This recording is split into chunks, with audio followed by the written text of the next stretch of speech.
What it is, Danny X, hanging out with Uncle Chael here, talking about some Jake Paul. Let's go. Aaron Bronstetter did a little report. Jake Paul's got a boxing match coming up, and Aaron was just talking about, hey, listen, this isn't a real small venue, smallest venue Paul's ever competed in. 3,000 is what it seats. It's about half full. So what that tells me is he fucking wants it, dude. He wants it. It seems like taking a back step. I don't know, just right off those surface details, it's like, couldn't you have found something, bigger, But it could have been no. It could have been no. He couldn't find something bigger. That's the biggest he could find in the time frame with which he wanted to fight, Having a real hard time getting interest in moving tickets.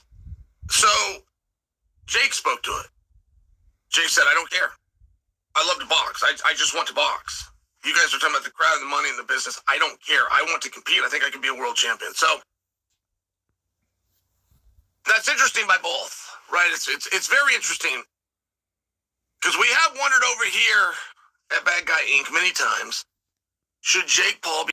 Yeah, because Chael has a big ass platform, and he was the first one to blow up Jake Paul's name. He was the first one to blow up Izzy's name. Oh no, I think it was Joe Rowe. Actually. Yeah, it was Joe Bro for Izzy, and then I heard it on Chael. But I'm just saying, Chael has a big platform here, and he does help guys out. He reaches that, letting the ladder down from the loft, some might say. Listening to the audience. There is nobody that knows what they want less than the MMA audience, than the boxing audience.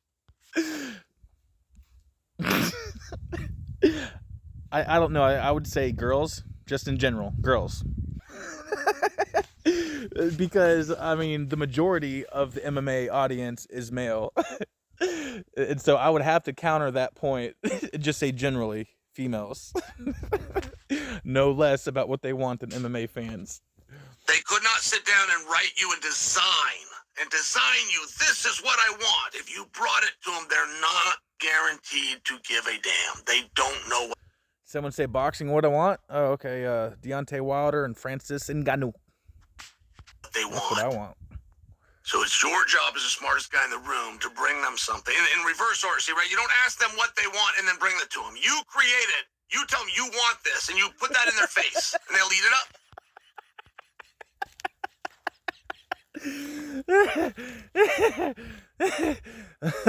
Same thing with females, huh? Yeah, probably the same method. And when Jake genuinely was trying to pursue the respect and the recognition, the greatness, the accomplishment, when that all became really sincere. See, this is what I'm talking about. Golden nuggets. This is life advice right here, motherfuckers. Tune in. What's up? Or at least when he made that obvious to us is when he did start changing and stepping up competition.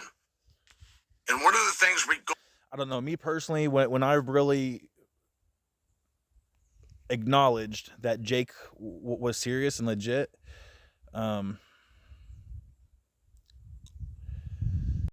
he kept going after the Fury loss, that's when I knew that he was serious and legit.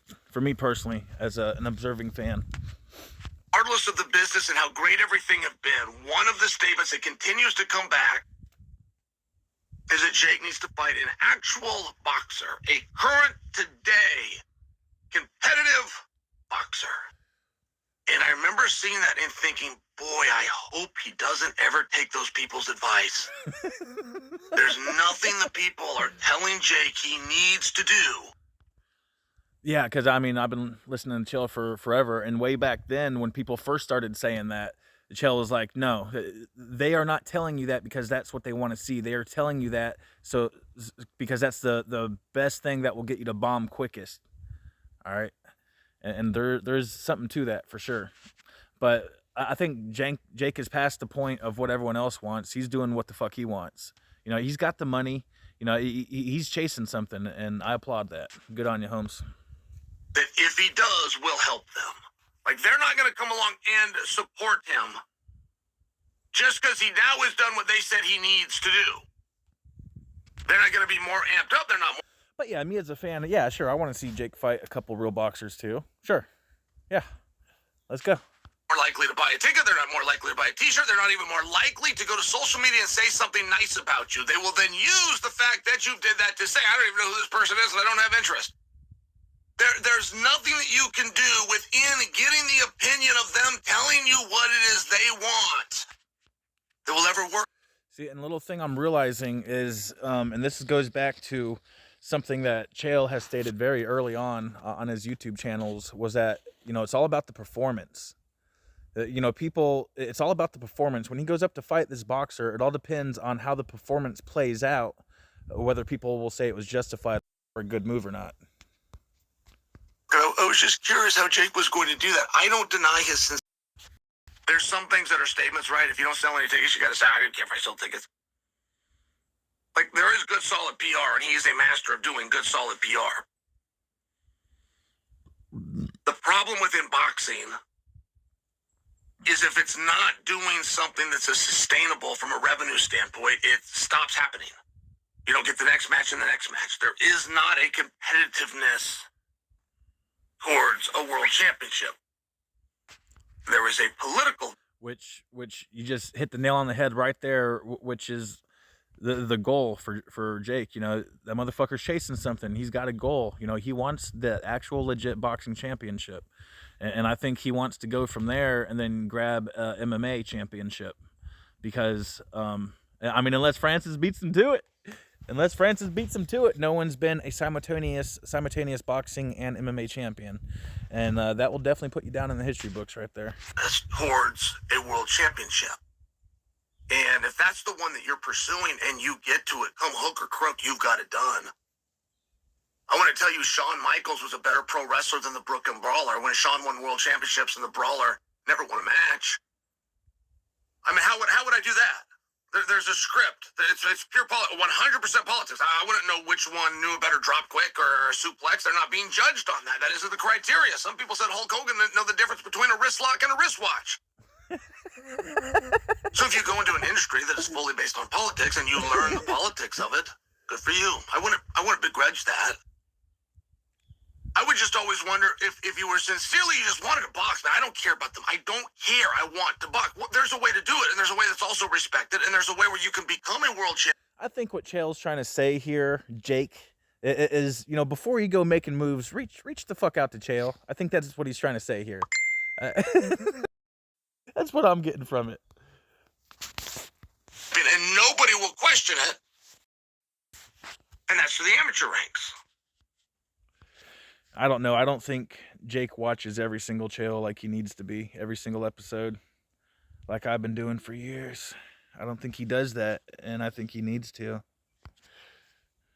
You're gonna be out there. You're gonna be fighting 16-year-olds. You're gonna be fighting 18-year-olds, right? We got the Olympic Games coming up in Paris. Everybody that just loves to box and just wants to do it thinks they're so great. Everybody can enter it. The other side of it is there isn't going to be a showcase. There isn't going to be the money. And more than anything, if you're not that good at it, you're going to get beat up by children. 14, 17, 19, 21. That's it. That's the age group of the guys that are going to pursue that and try to do it. So that. Yeah. And them kids have probably been training since they were like 5, 7, 10, something, you know. That's just where things start to be. All right, tell that to Francis. Francis didn't give a fuck about none of that. He made it work. All right, then. Interesting. If you have somebody who just really loves boxing, do you love doing it when people are watching? Do you love doing it for crowds? Do you just love being a... See, golden nuggets, dude. Golden fucking life lesson nuggets right here. Of a guy and trying to do the skills, or did you enjoy the walkout? Did you enjoy the interviews? Did you enjoy the hype, the build-up, all of the press, going to the gym and having cameras there? So what he's trying to say right here is there's many ways to do one thing. You got the one thing that can be done, but there's many ways to do it. And it's like, what is the experience that you want from doing that one thing? You know? And I think that's basically what he's getting at here. Well, except for with more wisdom and prestige, you know? Nobody owes I got no fucking class. Chael's classy as fuck, no class, you know, different people. It's all right. me an answer to this question. I'm just suggesting for you that if you really love something, there's a way to do it. If you want to be world champion, instead of entering something that has all of the It's a fascinating spot question. And I don't know the gentleman that Jake's taking on. He has a record of 10-1 in actual boxing. And I've heard people talking shit on that. Oh, he's fighting a can. It's like, motherfucker, do you even know? I mean, I only know because I listen to Chael and he's told me so many fucking times, but that's how they do it in boxing. That they try to pad, they called padding your record, giving you a bunch of easy guys, you know? Fuck. Anguti, my homie. I'll get to you in a minute, dude. I don't know the benefit to fighting him. I just feel like Jake is going to go and fight him because he satisfies the criteria that so many people have said Jake must satisfy a criteria for. And as I start to look at this, right, guys, everything parlays over into PFL. Everything. Yep. There's only been 2 fighters ever, Oscar De La Hoya and Mike Tyson, who could draw on their own. I admit that list needs amended. It would need to add Conor McGregor and Floyd Mayweather. No, and even more than that too. Because there for a little bit, Masvidal, the Diaz's. There are some people that just based on you know, who they are and what they've done. That's all you need. Tyson, Mike Tyson. You know, yeah. Yeah, that's just my 2 cents. There you go. That could compete and fight and draw on their own. We thought Tyson Fury might be one of those guys. We found out 2 weeks ago. No, it's a very rare list, and Tyson's not on it. So, as it pertains to the PFL, which Jake has never done. Sick dig, bro. He's still talking shit on the Francis pay-per-view. Oh, that's good shit.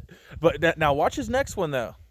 Watch his next one, because the pay-per-view is not the only factor delineating the success of an event. With how everyone Francis nonstop on all the sports channels for the next week, I don't know. That don't happen for every loss, you know. There's something special there. Assuming that we're gonna have an attraction, assuming that he's got a base and fans and followers and supporters who are willing to come along the journey. One of the hardest things in the world to do. It's one of the reasons when you see an athlete that wants to become a rapper, it doesn't matter if Shaq did it or Roy Jones Jr. did it. Nope. I don't know. It also depends on the quality of them bars. Verses, as it's called, where I come from. Nobody came along because that wasn't the deal. The deal was never that I will back you and I will support you. No matter what. And I'll even allow you to go out and public. See, and Chael's been slipping on his social experiments. If y'all been watching him for a while, you know what I'm talking about with his videos. You know, he'll just, because Chael is laser focused on MMA, but he tries veering that laser off a little bit every now and then, just trying to, you know, just poking around, just trying to see what's going on. And I've noticed a drop off of that here lately, probably only because there's so much interesting things going on in the fight business, which isn't a bad thing, but I would definitely, don't be scared to play around with some more social experiments, Chael. It's all right. I might have talked shit on the damn hamburger and pizza ones, but I watched them, most of it. You know, I was talking shit on it. Like, you don't need to be telling me what kind of food that I like or whatnot, but I still watch it. Goddamn, anything you put out, motherfucker, I'll watch. Let's go. Call your name Dwayne. No, your name's gonna be The Rock. That's the one we like. True. And this is the exchange. You do what we want, right? It's one of these interesting spots. So as you go over to the PFL, it would show you how important that opponent is. We're seeing that within boxing, and I think that we've always, every now and then we do need a reminder, and every now and then we've got to check the system. He is a guy on his accomplishments, on the history that he did, on his backstory, with a base. Is he big and good enough to come over here and bring that base? It's always been challenging. And that's something Chael's very interested in. You know, he's very interested in how, because it is possible. It happens. Jake did it. And I think that's one of the things that most impresses Chael about Jake was his ability to translate his audience from platform to platform, you know? And, yeah, Chael's smart, dude. But there are a few of the special ones and the great ones that can navigate it and find a way to do it. Jake Paul would seem to me as safe of a bet in a very risky industry as anybody. I would think Jake Paul coming over to MMA, for me, that's interesting.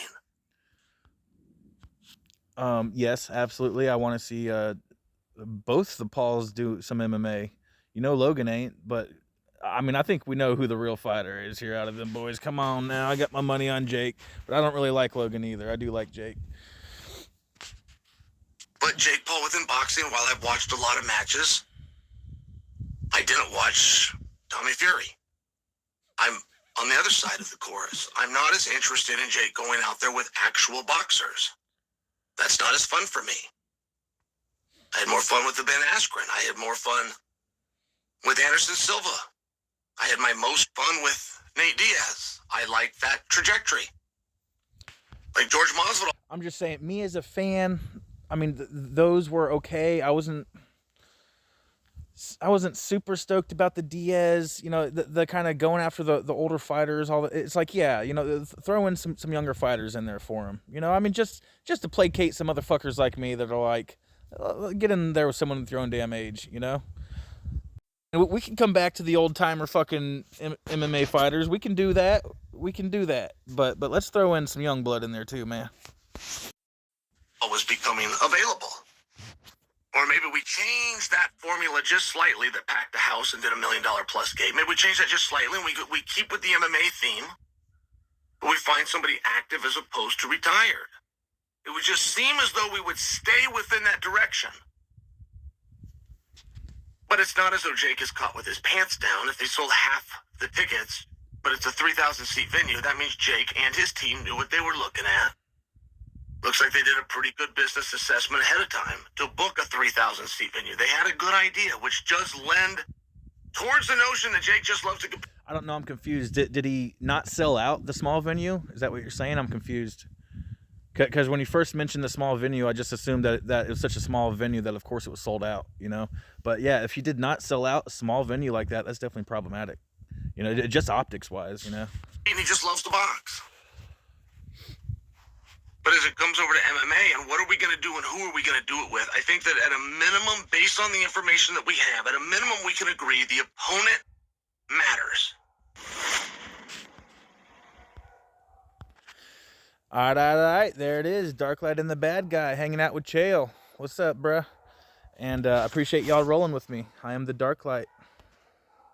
Y'all have good